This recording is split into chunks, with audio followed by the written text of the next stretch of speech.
There is an uncomfortable truth that few dare to voice, and even fewer can admit to themselves.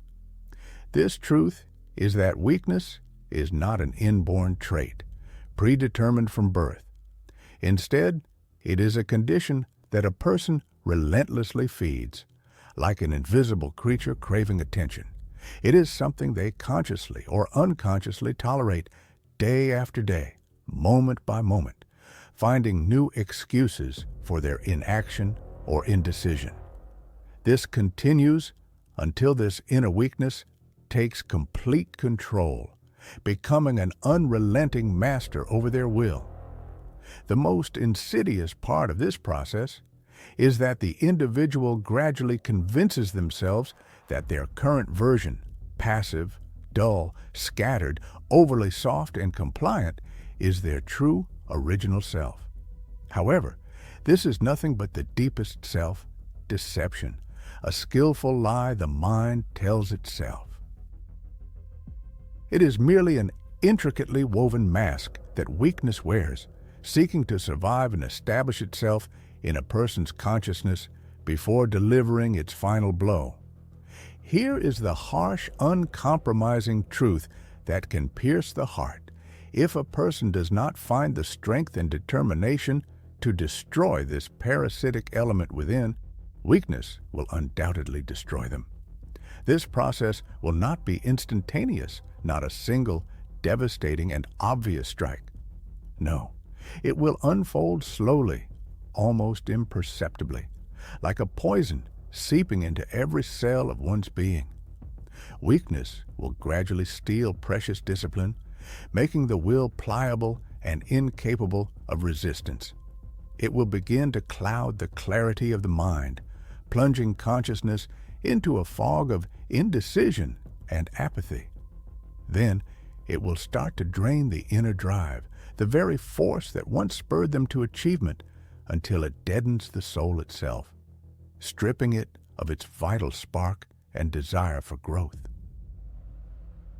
Gradually, a person will find themselves constantly distracted and drawn to an all-encompassing comfort, which becomes a new habitat they have no desire to leave.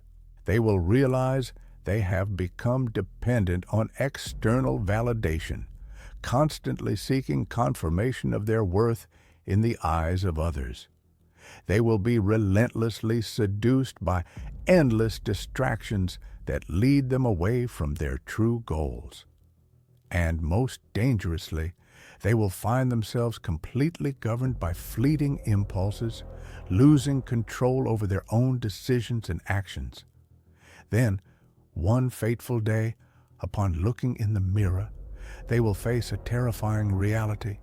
The once bright, burning fire that had blazed within, illuminating their path and giving them energy, has now been replaced by cold, lifeless smoke, heralding extinction. A person does not rise to their potential. Instead, they invariably sink to the level of their habits. It is crucial to recognize a fundamental truth now. Weakness is not just a fleeting emotion or a particular mindset. It is a complete way of life.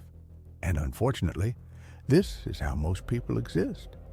They may speak with great resolve, but retreat at the first sign of resistance from life.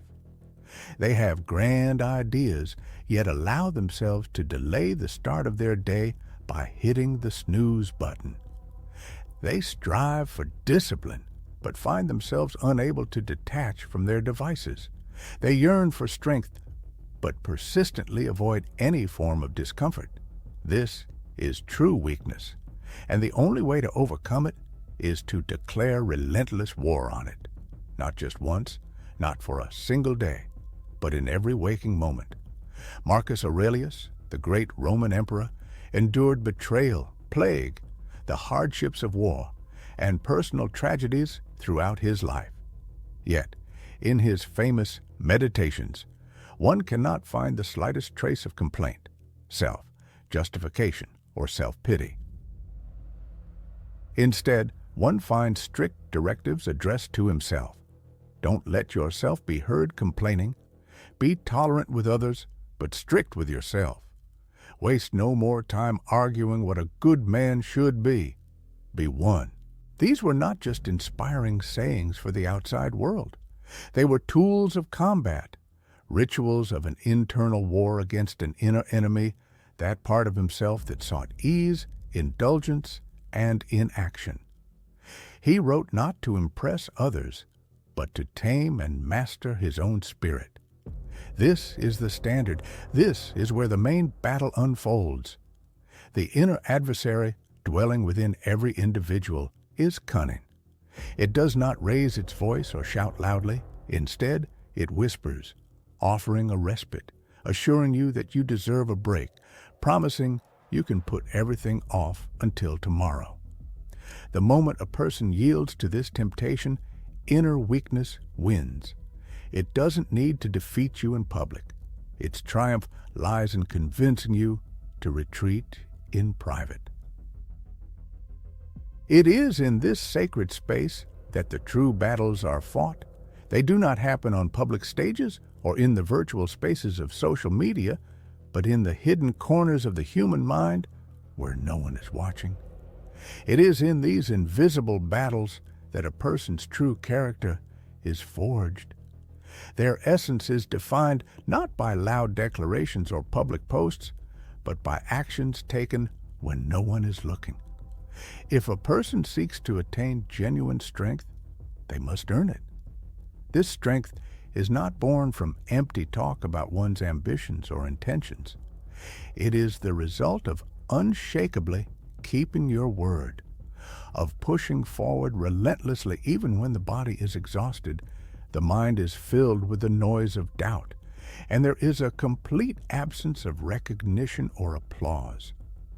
The historian of philosophy reminds us of Epictetus, who, born a slave and having suffered a broken leg, nonetheless asserted that a person's true control lies not in their circumstances, but in their reaction to them. For this thinker, strength was not a physical attribute, but a profound spiritual essence. It manifested in the ability to firmly say, "This pain, this fear, this insult, they will not define me." Can a person say such words? Can they exist in a state of pain without letting it consume them, without becoming a part of it? When a person is unable to resist, weakness prevails. Its victory is evident every time an individual skips a planned workout, gets lost in endless social media scrolling instead of focused learning, or seeks immediate comfort instead of facing the inevitable discomfort that is the catalyst for true growth. Weakness doesn't need a person to suffer a public failure. It is content to simply keep them in a state of mediocrity, insignificance, and stupor. And then they begin to consider this state normal. They become convinced that everyone else lives this way. And there will be some truth to this belief. The vast majority do indeed lead such lives. However, an individual is not obligated to follow the majority. The ancient Roman philosopher Seneca once remarked that life is long if you know how to use it, but weakness is utterly indifferent to the fullness of existence. Its only desire is for a person to remain distracted, absorbed in idle pursuits, in a zone of apparent comfort, but devoid of any direction, surrounded by people, but disconnected from their true purpose. One can spend years this way, not even realizing that a slow extinction is happening within. A person will function properly, smile at others, but the inner fire, the vital spark, will already be gone. And one day, life will inevitably demand something significant from them: unwavering courage, crystal, clear thinking, or formidable spiritual strength. But these will simply be absent, for they have been feeding the wrong wolf all along. Many tend to believe that the pain associated with discipline is too heavy a burden. However, they should wait until they truly experience the bitterness of regret, that silent hour in the dead of night when a person realizes they surrendered too soon, that they chose fleeting pleasure over unlocking their potential, that they shied away from discomfort when it was the only thing that could have fostered their growth and development. Such a moment relentlessly haunts an individual, and unlike fear, which can sometimes be escaped, you cannot run from regret. It becomes a constant companion. It seeps into the deepest parts of their consciousness, poisoning their decisions and subtly leaking into their relationships. Most destructively, regret persistently suggests that it is too late to start over. This is a truly insidious trap. The only way out is through a ruthless confrontation with oneself. A person must look into the mirror of their soul and ask brutally honest questions. In what areas am I being hesitant or weak? In what moments am I deceiving myself? Where am I playing small, merely feigning maximum effort and pretending to give my all? Individuals with weak willpower studiously avoid such self-analytical questions. In contrast, strong individuals provide honest, sometimes painfully frank, and consistent answers. For this is the crucial first step where true transformation begins. It doesn't start in the gym or with inspirational quotes. Its origins lie in the firm decision to stop deceiving oneself. This means maintaining inner discipline and adhering to principles even when no one is watching. And it is especially important when no one is watching. To completely eradicate one's inherent inner weakness, it is necessary to develop an almost primal, fierce attitude toward any form of discomfort. An individual must learn to genuinely appreciate and even love what most people instinctively shy away from and avoid. This includes things like early awakenings when the air is still crisp with morning chill, grueling workouts with heavy weights, difficult and sometimes painful conversations, periods of prolonged silence, monotonous boredom, and, of course, inevitable rejections. All these phenomena should be met with unyielding resolve, without flinching, because they are not punishments or trials designed to inflict suffering. On the contrary, they are powerful, transformative tools. They serve to sharpen the edges of one's character, to test its true resilience and endurance. These tools mercilessly strip away everything superficial and pampered, leaving only the authentic, genuine nature of the person. It is important to realize what does not challenge you will not change you.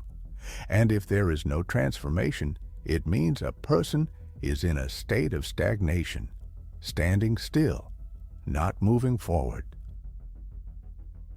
Therefore, the next time the inner voice that craves ease and comfort begins to whisper about the need to slow down, relax, or skip the difficult parts, you must not, under any circumstances, yield to its persuasion. This voice is nothing but the embodiment of weakness itself.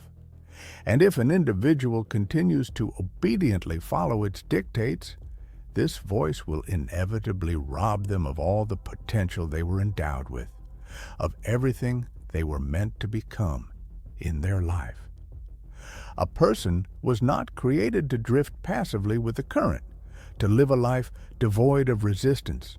Their true purpose is to constantly ascend, pushing through pain, embracing discomfort, and following an unrelenting iron discipline. The true battle is not fought on external fields of combat, not outside. It takes place deep within each of us. And this decisive duel begins the very moment a person finally stops bargaining with their own excuses. There are no secret tricks or easy shortcuts to achieving true greatness, Before a person stands only one stark, uncompromising choice: to move forward relentlessly, even when no one is watching, and to constantly improve oneself when it would be far more convenient to succumb to inertia and remain stagnant. Therefore, everyone must eradicate their own weaknesses. This should be done quietly, with daily persistence, and with absolute ruthlessness. This pursuit should not be driven by a thirst for praise or a desire for attention. On the contrary, it stems from an inner duty to oneself, to become truly unshakable and unyielding. True steadfastness will be achieved if a person consciously chooses the path of relentless ascent and self-overcoming.